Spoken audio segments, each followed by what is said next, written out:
Hi everyone, welcome to my channel Moviesnips. Today we're going to be breaking down some of the vehicles and aircraft shown to us in the Hunger Games movies. Part of what makes the capital's authority so effective and unquestioned over the 12 districts of Panem is its extensive fleet of trains, ground vehicles, and hovercraft that it uses for a variety of purposes, including patrolling its territory, keeping the districts in line, transporting supplies, and shuttling government officials, peacekeepers, and tributes and designated representatives to and from their respective destinations. The capital also occasionally uses these vehicles as weapons of war, especially in the event of a large-scale uprising or revolt on behalf of any one district. Let's begin by discussing the high-speed trains that the capital uses as the backbone of its transportation system. These trains can hit an average speed of 250 miles per hour or 402 kilometers per hour, and can be used to ferry cargo or people from coast to coast in a matter of hours. After being chosen for the 74th Hunger Games, Katniss and Peeta were driven by car to the train station in District 12. Once aboard the train, they had detached compartments, each with a bedroom, a dressing area, and a bathroom. The interior design of this particular train was very luxurious and expensive looking, featuring a bar car, polished panel walls, mahogany tables, and a variety of foods and refreshments for the tributes. Flat-screen TVs broadcasted the televised programs and propaganda of the capital. The trains look rather retro both on the interior and on the exterior. Production designer Philip Messina said that he wanted to create a retro-futuristic look, throwing Depression-era America into the distant future and adding high technology. It is unclear as to what method of technology these trains utilize. The train in the Catching Fire sequel is similar to the one shown to us in the first film, albeit with a slightly remodeled interior. If you look closely at some of the exterior shots of the trains in the films, you'll notice that the trains seem to hover a few feet off the ground. Perhaps they utilize some kind of advanced maglev technology as opposed to a conventional high-speed rail. This isn't explained anywhere in the films or in the fandom. Presumably, the capital has at least several of these trains running to and from each district of Panem, with several stops along each route, some for cargo and supplies and others for people. In the scene where Katniss and Peeta finally arrive at the capital in the first Hunger Games movie, the citizens of the capital eagerly await their arrival in a very modern and well-designed train station.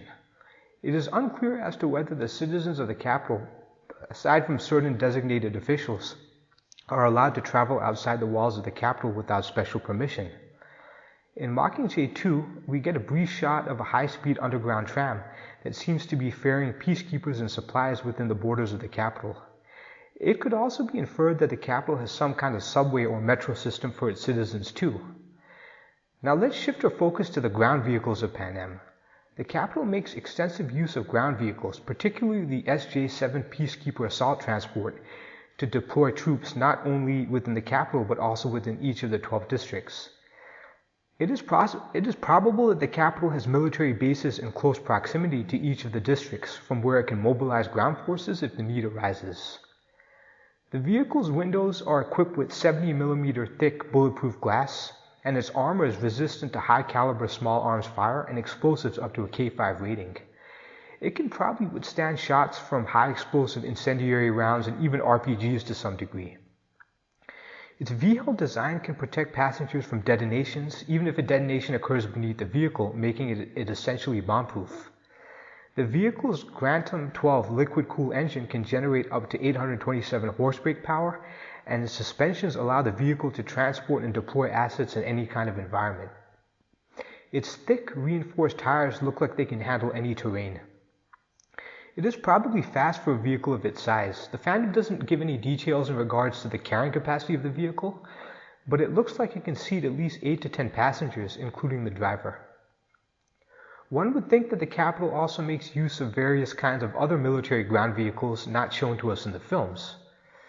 In Mockingjay 2, we get a brief shot of a truck that looks different from the SJ-7 APC shown to us in the Catching Fire movie.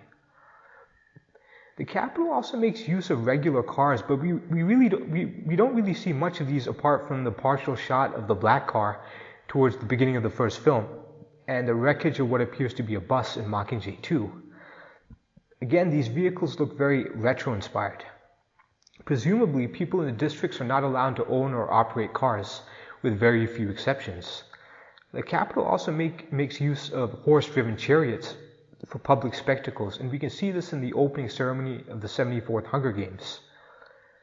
Finally, we have the different variants of aircraft utilized by both the Capitol and District 13. These hovercraft, as they're called in the series, are mostly manufactured in District 6, a district that is known for its transportation and vehicle production industries. These hovercraft are used by the Capitol for a variety of purposes, including transportation of both people and supplies, combat, bombing runs, tracking down and recovering escaped prisoners, and patrolling the far reaches of Panem, and also serve as a symbol of intimidation to deter any would-be insurgents or enemies of the Capitol. These hovercraft seem to be very advanced when compared to conventional aircraft and have nifty devices such as claws for lifting or grabbing and force fields or tractor beams to suck people or objects upwards. I couldn't get a figure on the speed of these hovercrafts, but it appears that they can cruise at subsonic velocities and then accelerate to supersonic flight if the need arises. They're also fairly silent and presumably also have some kind of cloaking ability, as they seem to appear out of nowhere. It's uncertain as to what propulsion technology powers these hovercraft. It appears that they use some kind of anti-gravity technology or plasma fusion engines to remain airborne. The interiors of the hovercraft depicted in the films look rather Spartan and utilitarian in contrast to the luxurious opulence of the interiors of the trains. The hovercraft seen in the first film clearly looks softer and more suited to civilian applications rather than combat. The hovercraft seen in the Catching Fire movie looks more angular and intimidating and is clearly a different model than the hovercraft shown to us in the first film. We also see this type of hovercraft rescue Katniss from the arena towards the end of the second film. In Mockingjay 1, we don't actually see the Capitol's fleet of bombers bombing the mountains that hide District 13, but they are briefly shown on radar. District 13 also has their own variety of hovercraft, which seem to operate using induction fans, in contrast to the more advanced models used by the Capitol. Perhaps these are older models that were discarded by the Capitol decades prior and then retrofitted by the rebels, or perhaps they're indigenously manufactured exclusively by District 13. We also get a brief shot of what appears to be drop pods or airborne troop transports, which are utilized by the rebels in Mockingjay 2. We don't get a glimpse of any ships or sea vehicles utilized by the Capitol or any other faction in the Hunger Games franchise. Perhaps Panem's borders don't extend beyond continental North America, and the Capitol never saw any reason to develop a navy or seafaring force of any kind. But what are your thoughts on the Hunger Games vehicles and aircraft? If you feel I missed anything or would like to add anything to this discussion, please feel free to comment down below. Please also remember to like, share, comment, and subscribe to my channel, and please check out my channel for more sci-fi lore videos.